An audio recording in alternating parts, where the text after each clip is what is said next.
तो रदरफोर्ड ने एटम के बारे में, परमाणु के बारे में जो अपना न्यूक्लियर मॉडल दिया था उसी को आज हम लोग पढ़ेंगे। तो आइए बिना समय गंवाए शुरू करते हैं।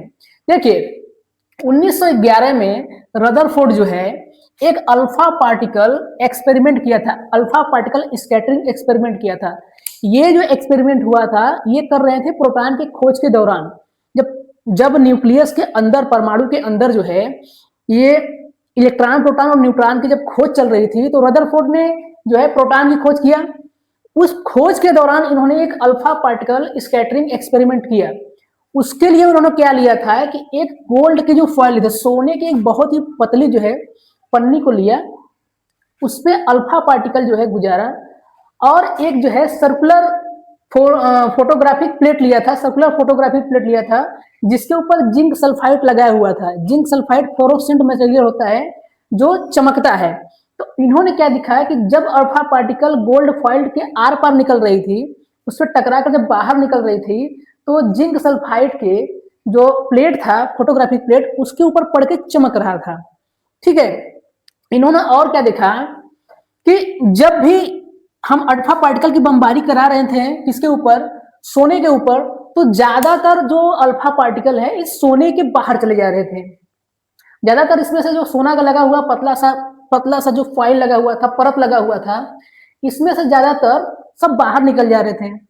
कुछ ऐसे अल्फा पार्टिकल्स थे जो सोने के फॉइल से टकराकर कुछ एंगल पे, कुछ कोण पर इधर उधर जो है फैल जा रहे थे, स्कैटर हो जा रहे थे। और लगभग 20,000 में से, लगभग 20,000 अल्फा पार्टिकल में से एकाएक अल्फा पार्टिकल ऐसे थे जो रिटर्न होकर वापस आ जा रहे थे 180 डिग्री सेंटीग्रेड पर।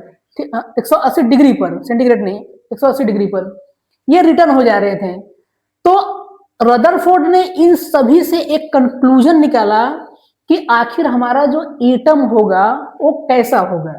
तो कंक्लूजन हम देखते हैं क्या था, इसको नोट करिए, उसके बाद कंक्लूजन को देखिए। आइए देखते हैं कंक्लूजन आखिर क्या निकाला रदरफोर्ड ने। तो रदरफोर्ड ने पहला जो कंक्लूजन निकाला कि most of the space in atom is empty. उन्होंने क्या देखा कि जब अल्फा पार्टिकल इस पे बमबारी किया जा रहा था सोने के पन्नी पर, तो ज्यादातर अल्फा पार्टिकल निकल गए। तो पहला कंक्लूजन ये निकला कि ज्यादातर जो एटम का हिस्सा है वो खाली है, वो खाली है, इसीलिए अल्फा पार्टिकल आर पार निकल जा रहा है। तो पहला कंक्लूजन इन्होंने यही निकाला था।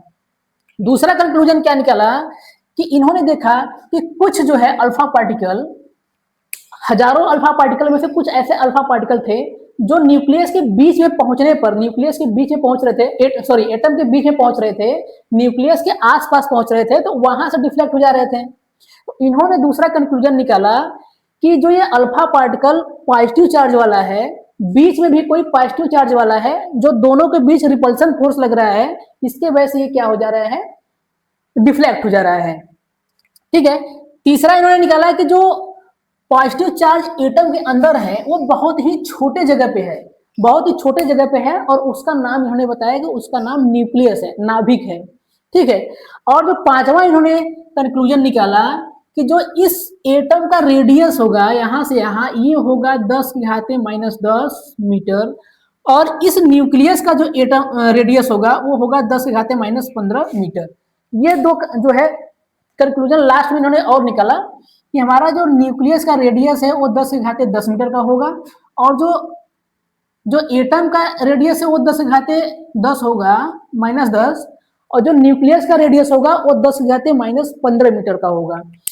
इन एक्सपेरिमेंट और प्लस इन कंक्लूजन के आधार पर रदरफोर्ड ने अपना एटॉमिक मॉडल दिया। तो आप इसे नोट करेंगे और हम अब देखेंगे लास्ट में टॉपिक जो है क्या था इनका एटॉमिक मॉडल। नोट करिए इसे।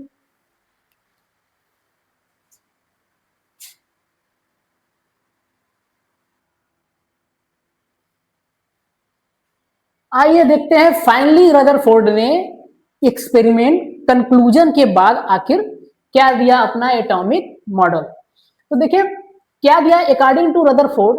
पहली बात इन्होंने ये कहा कि जो एटम के अंदर न्यूक्लियस है, यानी जो पॉजिटिव चार्ज है, उसका मास बहुत ही छोटे जगह पे है, और वो हाईली डेंसिटी वाला है। हाईली डेंसिटी का मतलब कि उसकी घनत्व तो बहुत ज्यादा है और वो बहुत ही छोटे से जगह पर इन्वॉल्व है। ठीक है, आइए इंग्लिश में पढ़ के बताते हैं। The positive charge and most of the mass of atom was densely concentrated in small region of atom called nucleus.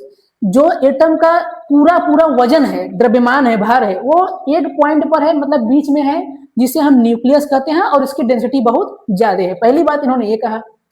दूसरी बात इन्होंने ये कहा कि जो ये न्यूक्लियस है हमारा पॉजिटिव चार्ज, ये इलेक्ट्रॉनों के द्वारा घेरा गया है, इलेक्ट्रॉन इसके चारों तरफ घूम रहे हैं। दूसरी बात इन्होंने कहा कि जो हमारा न्यूक्लियस है ये इलेक्ट्रॉनों के द्वारा सराउंड है, घेरा हुआ है, और इलेक्ट्रॉन इसके चारों तरफ एक निश्चित कक्षक में यानी ऑर्बिट में घूमते हैं। ऑर्बिटल्स और ऑर्बिट दो अलग चीजें हैं। ऑर्बिटल क्या होता है कि वह 3 dimensional space around the nucleus, nucleus के चारों तरफ का वह क्षेत्र जहां इलेक्ट्रॉन पाए जाएंगे वो कहलाता है ऑर्बिटल। और ऑर्बिट क्या होते हैं, वह परिपथ है, वह रास्ता है जिसपे इलेक्ट्रॉन क्या करेगा, घूमेगा। तो दूसरी बात इन्होंने यही कहा कि जो न्यूक्लियस है उसके चारों तरफ इलेक्ट्रॉन होते हैं और एक निश्चित कक्षक में एक निश्चित परिपथ पर रास्ते पर घूमते रहते हैं। ठीक है, तीसरी बात इन्होंने क्या कहा कि जो हमारा इलेक्ट्रॉन है और जो हमारा न्यूक्लियस है, इलेक्ट्रॉन और न्यूक्लियस ये दोनों एक ताकत, एक फोर्स के द्वारा बंधे होते हैं जिसे बोलते हैं इलेक्ट्रोस्टैटिक फोर्स। इलेक्ट्रोस्टैटिक को बोलते हैं विद्युत स्थैतिक बल। इलेक्ट्रोस्टैटिक फोर्स को बोलते हैं विद्युत स्थैतिक बल। यानी पॉजिटिव चार्ज और निगेटिव चार्ज दोनों अपने आप को जो स्टेबल करे हुए हैं वो विद्युत स्थैतिक बल के कारण किए हुए हैं।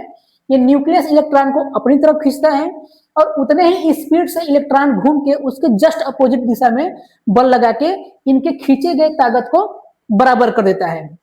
जैसे मान लीजिए एक रस्सी ले लीजिए और इस रस्सी में एक जो है कंकड़ बांध के ऐसे घुमा दीजिए। जब ऐसे घुमाएंगे तो हम रस्सी को अपनी तरफ अंदर की तरफ खींचते हैं, यानी न्यूक्लियस हमारा हाथ है, और जो वो कंकड़ घूम रहा है वो बाहर की तरफ ताकत लगा के घूमता रहता है, और दोनों के बीच में जो रस्सी लगी हुई है उसमें बराबर तनाव बना रहता है। वही बात इन्होंने बताया कि इलेक्ट्रॉन घूम रहा है और न्यूक्लियस बीच में है, इनके बीच में जो बल लगता है जिससे इलेक्ट्रॉन भाग न जाए उसे कहते हैं इलेक्ट्रोस्टैटिक फोर्स। ये था रदरफोर्ड का एटॉमिक मॉडल। इनके मॉडल की कमियां भी थी और उस कमी को हम देखेंगे नेक्स्ट वीडियो में। तब तक के लिए थैंक यू, बाय।